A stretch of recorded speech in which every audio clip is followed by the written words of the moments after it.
What's up, everyone? Welcome to another edition of Processing Blue, where you know what we do. We process blue for you. I'm Alex Zetlow, a Carolina Panthers beat reporter for the Charlotte Observer. And y'all, I'm tired, sincerely. And it's not because we stayed up late last night. It's because I once again fell for who these Panthers are against the Atlanta Falcons, when I really should just focus on who they are against everyone else. My goodness. We'll get into that in a second. We'll get into a little bit of that 20-9 loss to the San Francisco 49ers on Monday night and all that encompasses, including a regression from Bryce Young, some confusion from Dave Canales, and the enduring image of the game, Tre'Von Moehrig and Juwan Jennings' entanglement, I guess you could say. We'll also have on writer at The Athletic, Nate Atkins, at the end of the show to preview the Los Angeles Rams game this weekend. So stick around for that. But first, let me introduce my co-host today. It's our indelible columnist, Scott Fowler. He's picking up the mantle with Mike K traveling across the country back to North Carolina today. And Scott, let me start with this. I'm so annoyed at you. How did you know that such a regression was coming from the Panthers, and why didn't you warn the rest of us poor souls? Well, the key to the Panthers is just pick the opposite of whatever happened the week before. You know, that's generally what's going to happen with them. This team particularly, very Jekyll and Hyde-ish. Just when you think they're, they lose to the Saints, but they can beat the Packers and Dallas, and then this one was sort of predictable though. San Francisco is a very good team. That's a playoff team, I think, and the Panthers just threw in another clunker offensively, and that was the problem. I thought the defense played well enough to win, Alex. That was impressive to pick off Brock Purdy 3 times. And yet to score only 9 points and just to have such a really disastrous offensive showing on prime time was embarrassing, honestly. Let's talk about how bad this offense was, because I think you can point to a couple things. And sometimes you watch this Panthers offense and you're just like, okay, the defense is doing something well. The Panthers are overmatched talent-wise, perhaps. The wide receivers aren't getting open, whatever. This one was strange, though, because the strength of the Panthers offense all season has been their run game. And yet they only notched 9 runs between the 2 running backs, Rico Dowdle and Chuba Hubbard. Rico had 6 carries for 38 yards. Chuba Hubbard had 3 for 16. If you average that out, that's 6 yards per carry, which is quite good in the NFL. On a day when the offense was struggling to move the chains, to stay on the field, when the Panthers are just getting absolutely dominated in time of possession, can you explain this lack of commitment to the run game at all? No, I thought that was the number one issue, Alex, is stubbornness. Honestly, I thought that Dave Canales and Brad Idzik were just too stubborn.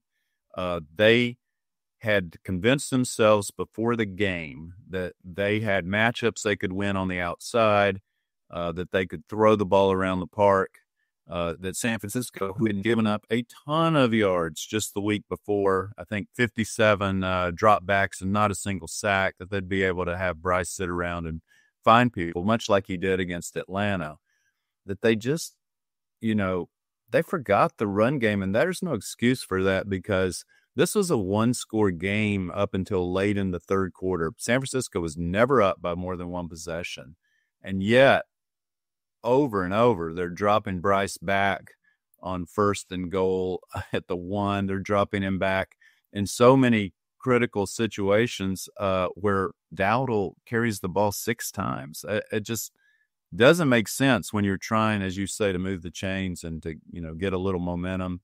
Even after they went for that 2-pointer late, which ultimately didn't matter. I didn't love that, but they weren't going to score enough to win at that point anyway. But even then, on a goal line at the 1-yard play, they tried to throw a very difficult pass to Jalen Coker. They just relied so heavily on a pass game that is simply subpar. Subpar. Too much throwing, not enough running. I completely agree. And that 2-point conversion is actually, I obviously was watching the game and covering it remotely. And that was the play that for some reason opened the floodgates for all of my friends to text me and be like, yo, what's going on? Truly. And there were so many what's going on moments in this game, particularly at the beginning with all those interceptions. We'll get to that in a second. But it was funny to me that the 2-point conversion was the one that broke the straw that broke the proverbial camel's back, so to speak. Let's talk about Bryce Young briefly. And I want to open this up generally. It seems like it's kind of crazy. For as volatile as his season has been, it seems like we continue to have the same conversations about him. On Monday night, he finished 18 of 29 for 169 yards and 1 touchdown, added 2 interceptions. Yes, that second interception came thanks to a pretty blatant hold on Teterow and McMillan over the middle of the field. That first one, though, was pretty inexcusable, I would say. Like yes, you can question the play calling and not running it in on 1st and goal from the 1, but also, like, why are you putting that ball in harm's way to begin with? But Scott, I wanted to kind of tap into your mind as a resource, as a Panthers historian. Have you seen a quarterback with this much volatility week to week? Perhaps, and he doesn't have to be a Panthers quarterback necessarily, but like this just seems uniquely volatile for Bryce Young.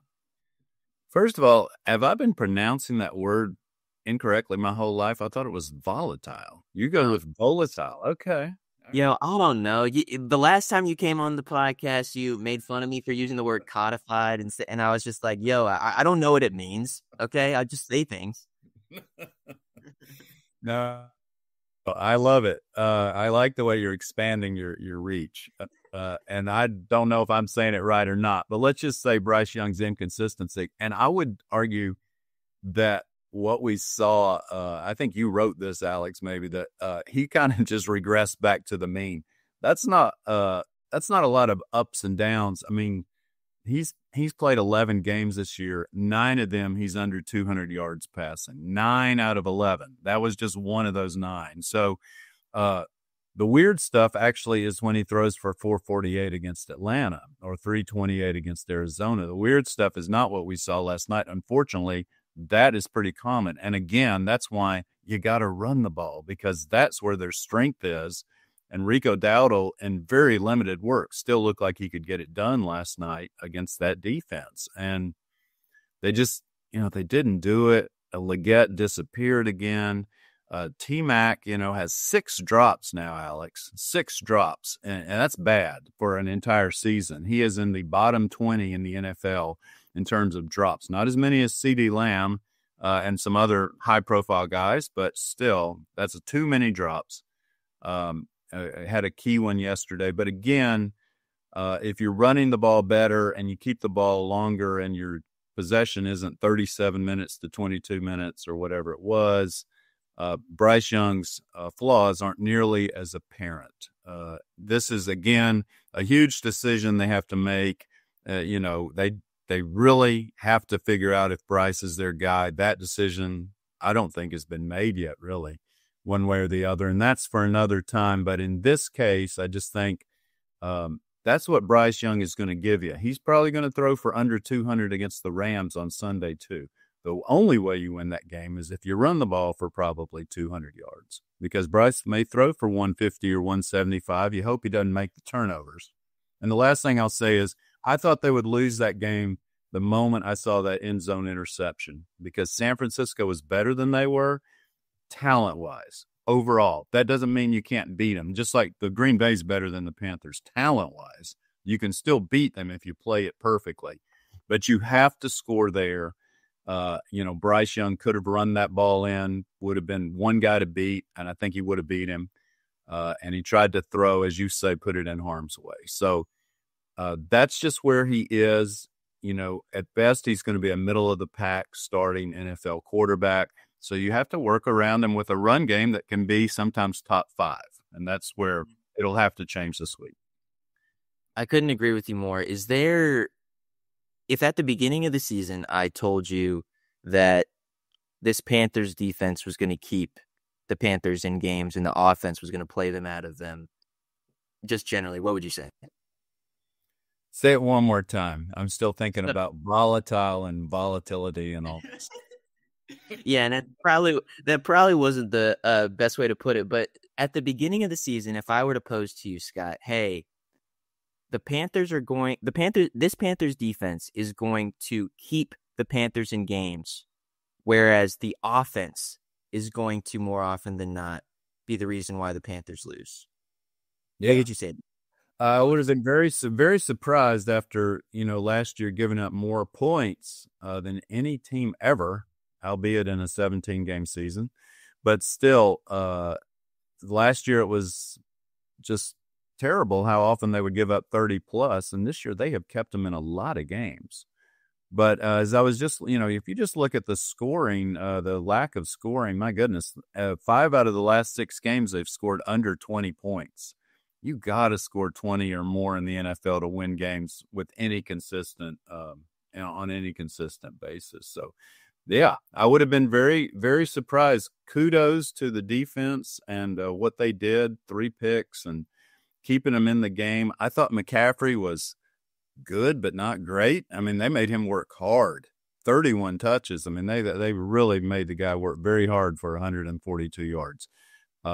Had a winning performance overall, I thought. But special teams was not good, Alex. And then the offense was where it really got let down. Yeah. And one final stat, you brought up a really good point on the scoring, the points throughout the season. A stat that I found compelling: the Panthers have actually won or tied the turnover margin 6 times this year, which is so much better than the year prior. Coming into Monday Night Football, every time they won the turnover battle, they won. So this defense, I know that Bryce Young commands all these headlines, and Rico Dowdle his emergence has just been remarkable, but the defense has really been the engine to their wins, and particularly the takeaways. Now, the defense couldn't do quite enough on Monday, even though they had 3 straight interceptions against the normally really consistent Brock Purdy, which was concerning, and that just is a further indictment on this Panthers offense. But okay, let's talk about the Panthers defense just really briefly, and we're not even going to really talk about the performance because as we said, the defense actually played quite well. J.C. Horn had 2 picks in the first half. Mike Jackson added on another interception in the first half. Only 3 points were made from those 3 turnovers. There were a ton of injuries to this defense, and that a lot of that was a product of being on the field for 37 minutes. Linebacker Claudin Charles and cornerback Corey Thornton, 2 backups who were low-key heroes of the Falcons game, got hurt and didn't return on this one. Charles left with a concussion, Thornton with an ankle injury. J.C. Horn finished out the first half, but then went into the locker room and had concussion-like symptoms, and then he was ruled out for the rest of the game, which was a big issue for the secondary. So injuries were a problem. And then there was another problem.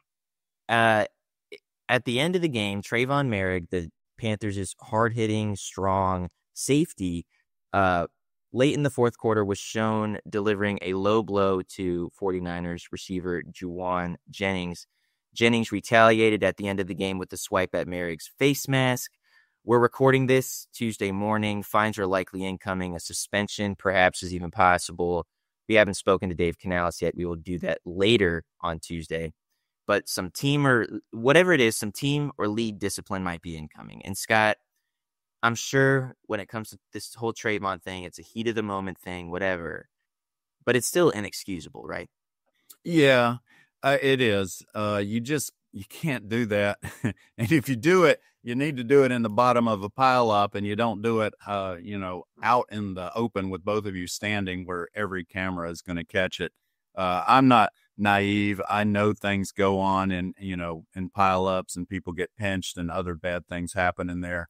That's why you want to get out of a pile-up really fast as an NFL or college player. But You cannot do that because it puts your team in harm's way because he's an essential part of that defense. He is really part of the reason it's improved because he's physical. And as you mentioned, he's good against the run.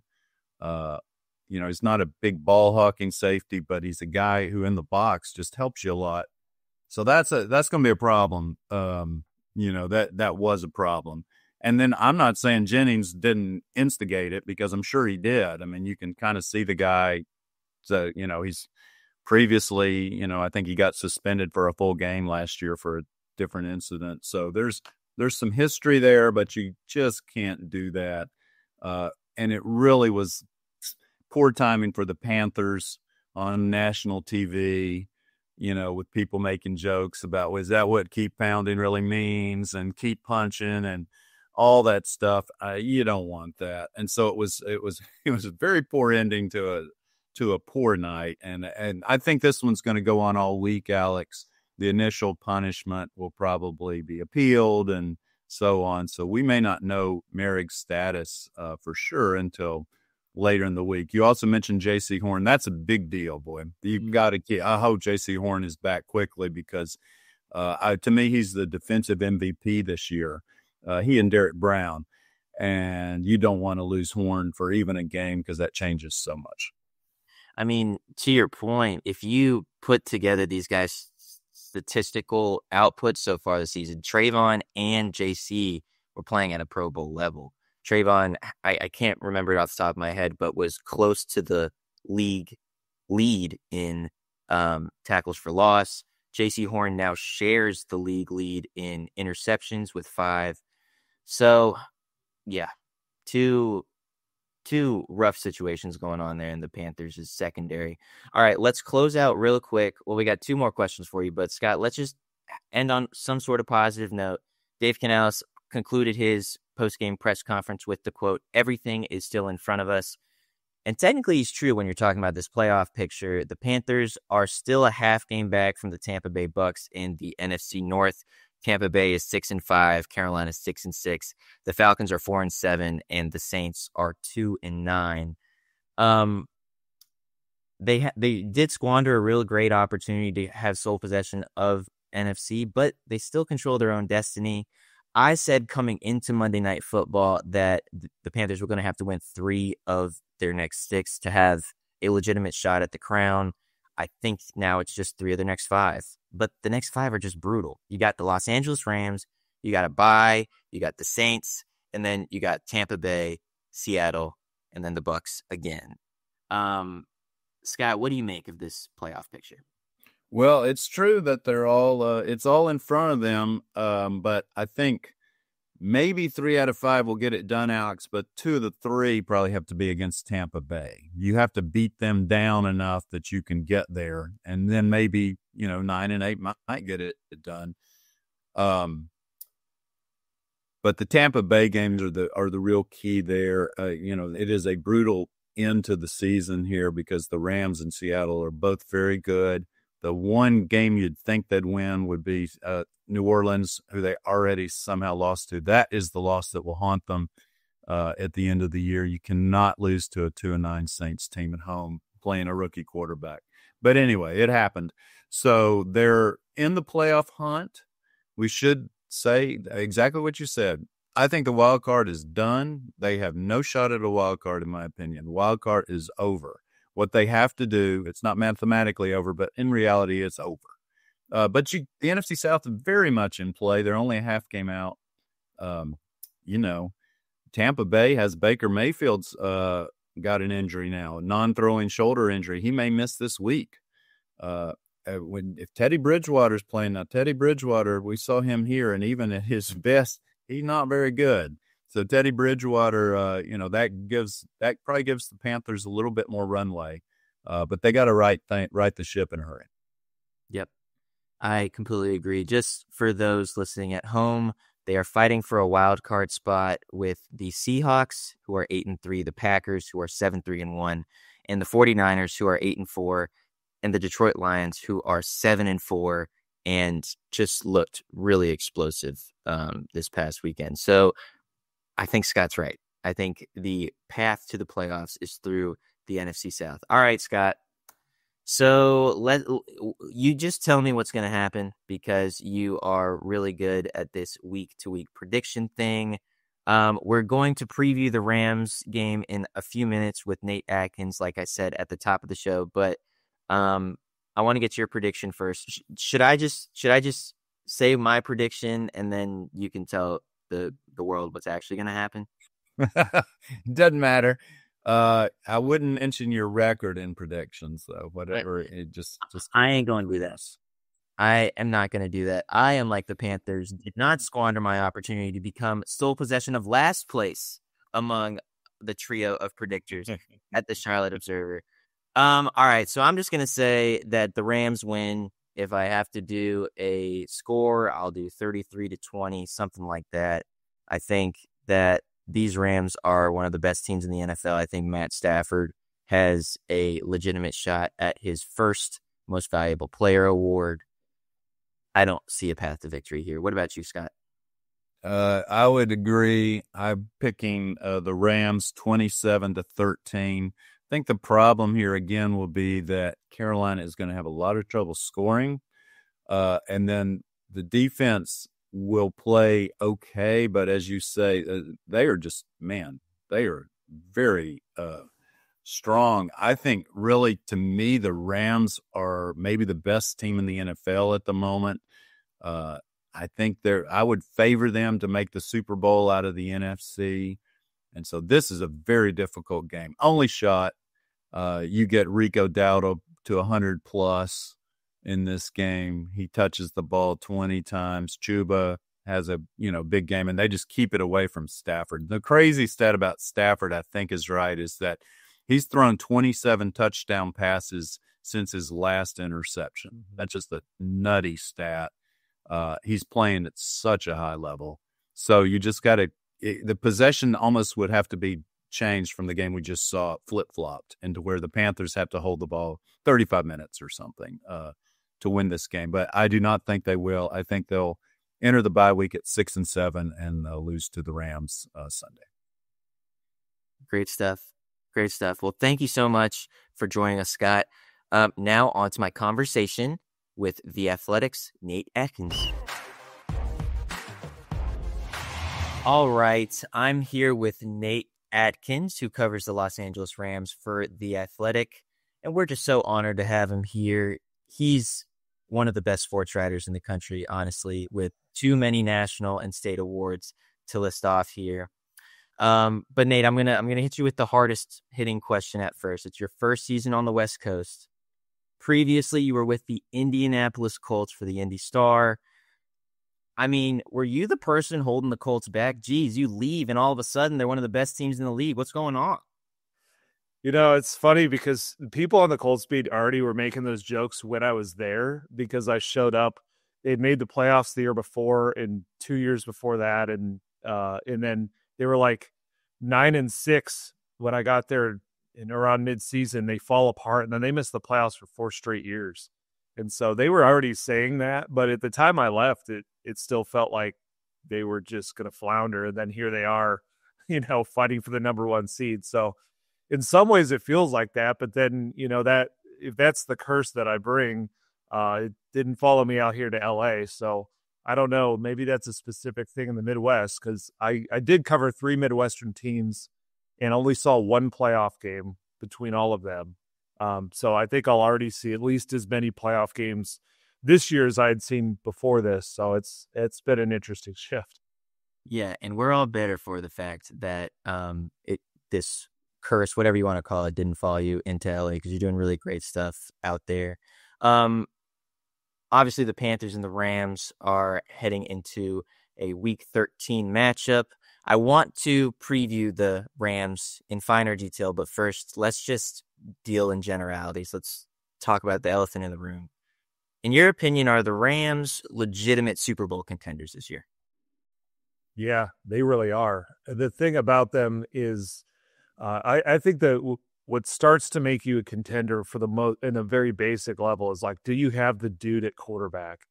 And Matthew Stafford right now looks like that and then some. So you've got a track record where he's taken them to a Super Bowl back in 2021. And last year, they really came as close as anybody to beating the Eagles. They lost close when he had a potential game-winning drive in Philly, and then the Eagles rolled everyone else that postseason.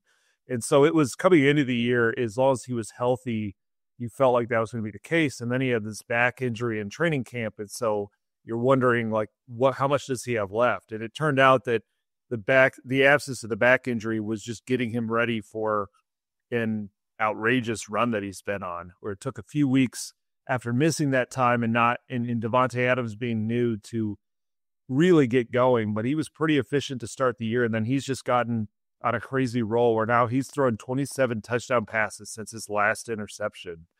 And some of the records he's putting up are just incredible. He's the first quarterback in the history of the game to throw 4 touchdowns and no picks in 3 straight games.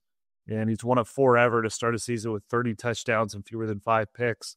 And so it starts with him, but it's the impressive thing over the past 6 weeks or so has been how much the rest of the team has grown around him, where a defense that is the lowest paid in the NFL is top 10 in most categories, and right now is just taking the ball away at a crazy rate. And they've got their offensive line settled, and whenever Stafford has time, he's really effective. And he's sort of Davante Adams and Puka Nacua, and Adams is all of a sudden leading the league in touchdowns, so he looks like kind of the more vintage Davante Adams that we've seen before.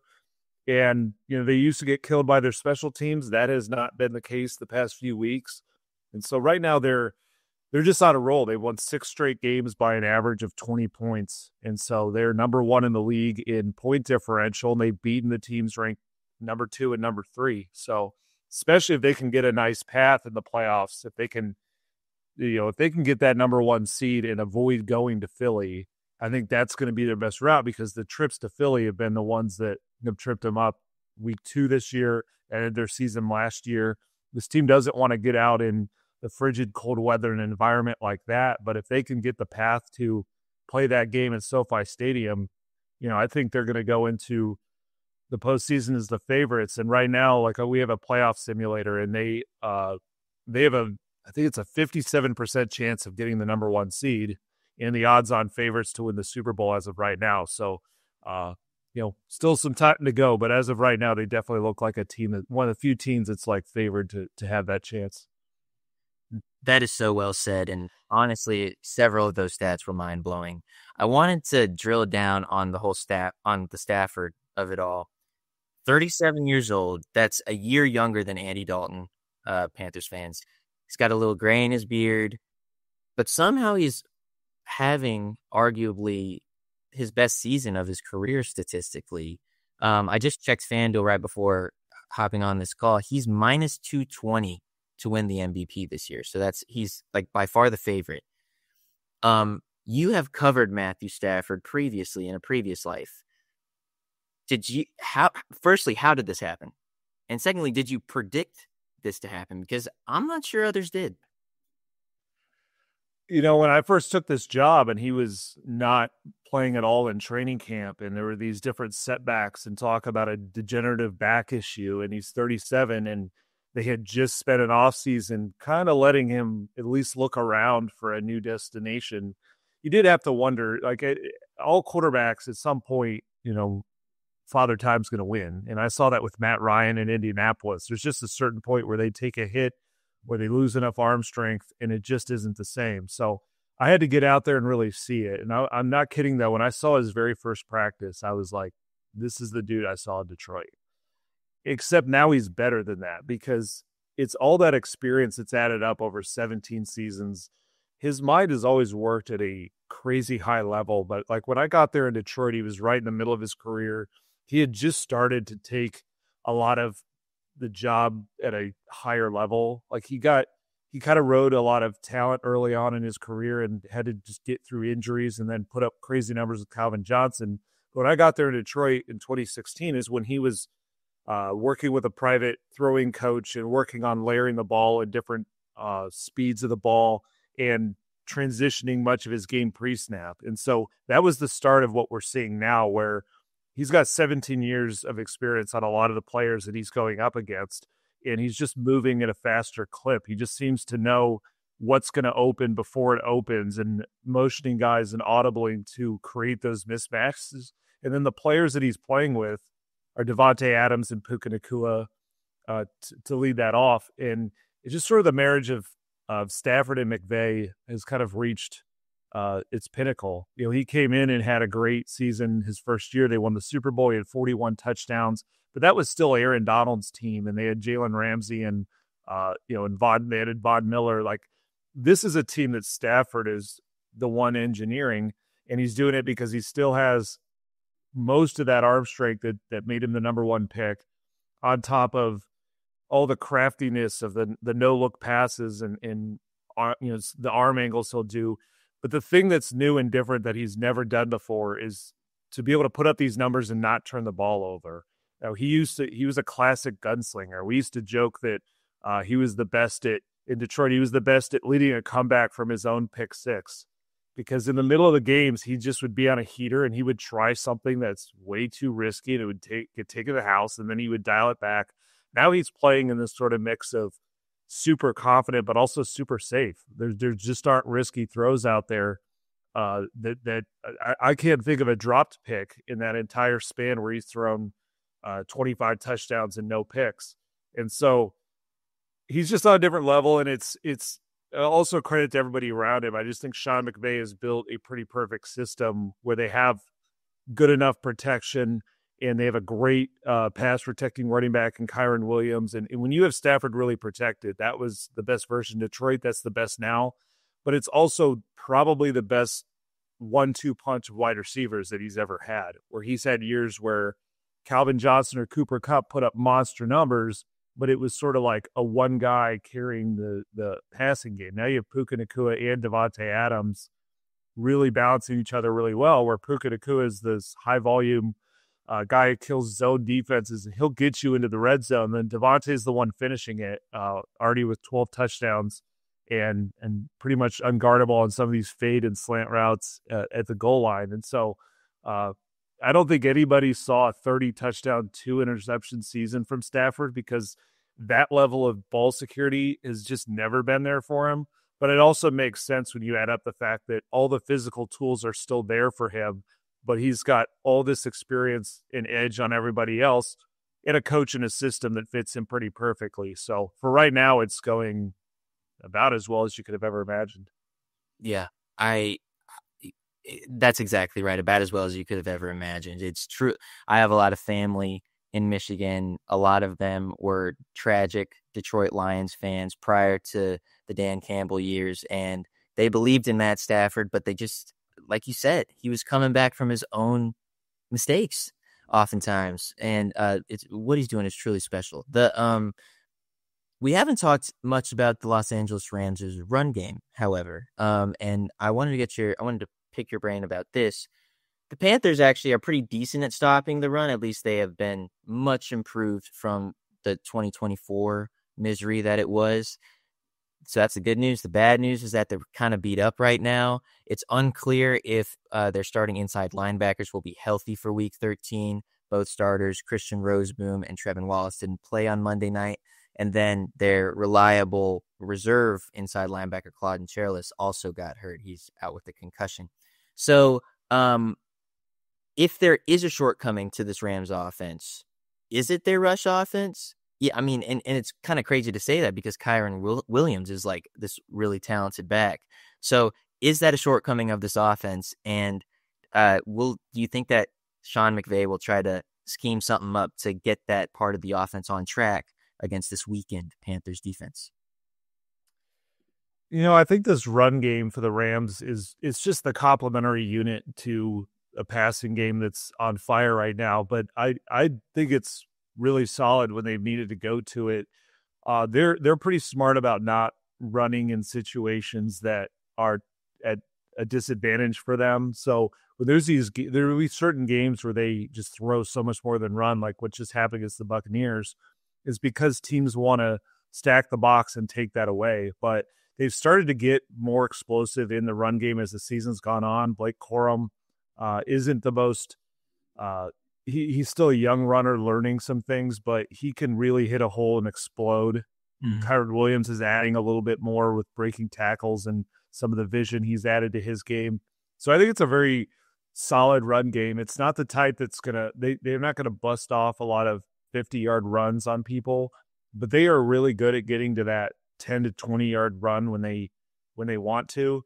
And they've had some of their own weaknesses or losses too on due to injuries. That right tackle Rob Havenstein's on injured reserve, and the backup Warren McClendon's been very good in pass pro, but he's still developing as a run blocker and in their zone scheme. So it's not as potent as it was a few weeks ago when Havenstein was out there, but it is. I still think it's pretty functional and pretty good, and it's one of those where they go to it more when teams start really trying to take that passing game away and they play really deep. That's when they'll go to the run game more. So it's just one of those, it kind of ebbs and flows. But I mean, Kyron Williams is at 4.7 yards a carry this season on pretty good volume. So, I think they're pretty happy with what they got there. Yeah. Want to talk about the defense real quick. You wrote a really awesome story about Byron Young, the Rams pass rusher, who not all that long ago was spending his Friday nights as a manager at a Dollar General. And now he's become one of the best pass rushers in the NFL. I would just, firstly, I know that you're a modest guy, so I don't want to put you in a position where you have to talk about that story specifically, but if you could tell the story of Byron Young, just very briefly, that would be wonderful. And then how he has helped this defense become what it is.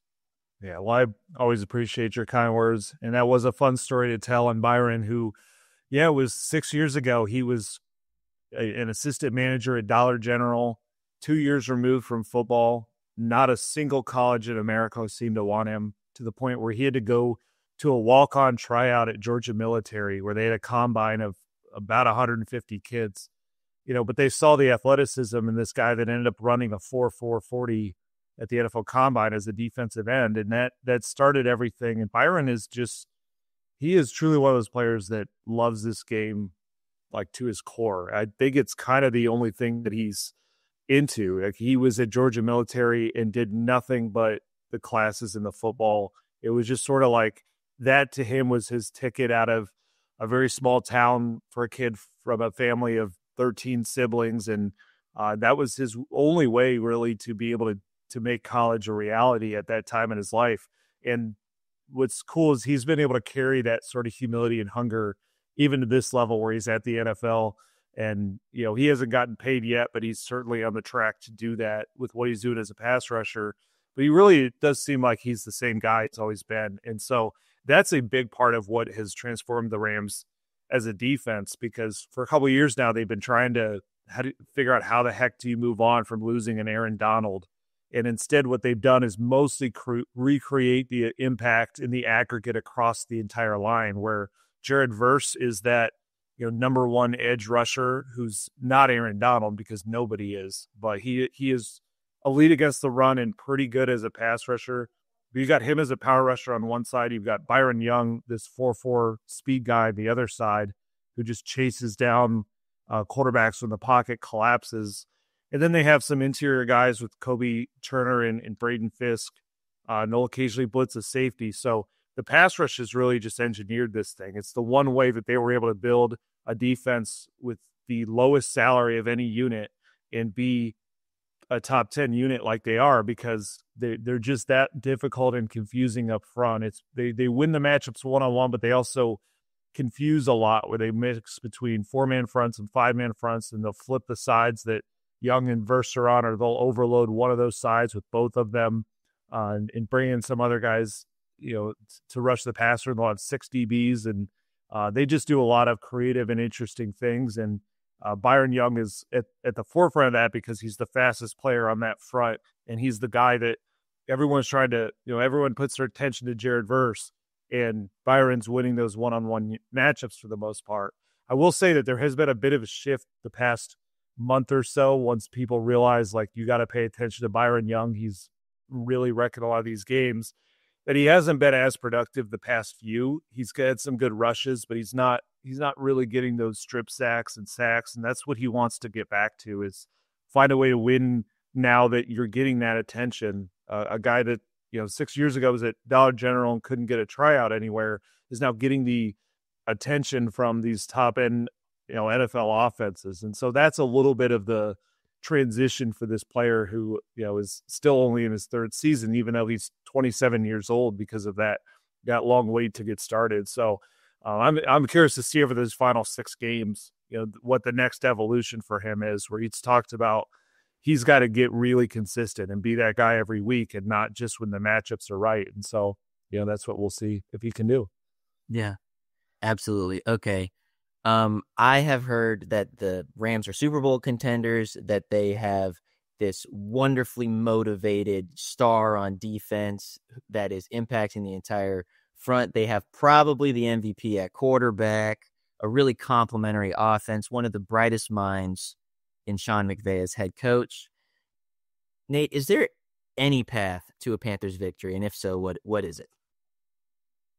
Yeah, no, I didn't plan on coming on here and just being like a Rams homer. That's just, you caught me at the edge of a 6-game winning streak. And so No, I'm absolutely new. I love it's a little hard it's just hard. It is hard to poke holes in this team, because early in the season, when they would win, you could still go with the fact that they had probably the worst field goal unit you'll ever see in your life through the first 2 months.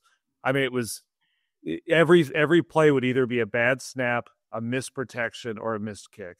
And so that was the path for teams. And I still think it can be, because they've only tried 2 field goals the past 2 weeks since they switched kickers from Josh Carty to Harrison Mevis. They saw a little bit of pressure against the Bucs. It just didn't affect Mevis on those kicks. But that's what I would try for the Panthers is, block a field goal, or at least affect them in the rush. And first of all, you have to force them to kick field goals. That's been very hard right now with what they're doing in the red zone. But the Seahawks were able to do it.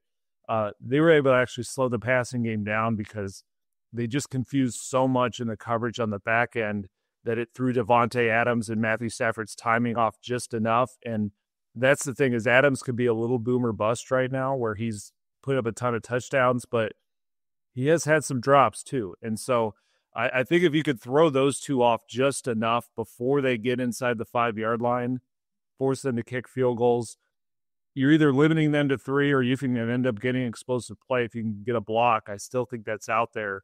And then the other way is the fact that the Rams just lost Quentin Lake from their defense, and he was this defensive back and captain who plays nickel, corner, strong safety, and free safety, and just switches interchangeably, communicates the defense. And that wasn't an issue this past week. They handled that tremendously against Baker Mayfield.